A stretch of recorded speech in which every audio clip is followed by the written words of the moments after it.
definitely we would prefer to see that this travel ban should be lifted. And of course, we have to communicate with the U.S. government because, as everybody knows, that we have a large community. There is a large Somali community in the United States who I'm sure have contributed to the U.S. economy and the U.S. society in different ways.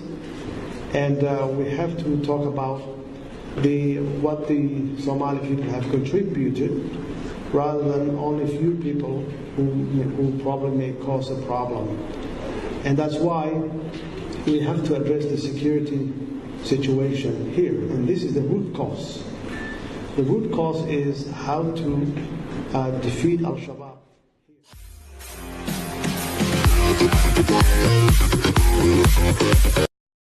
فضلا إلى أونا سبسكرايب ولايك يا شباب.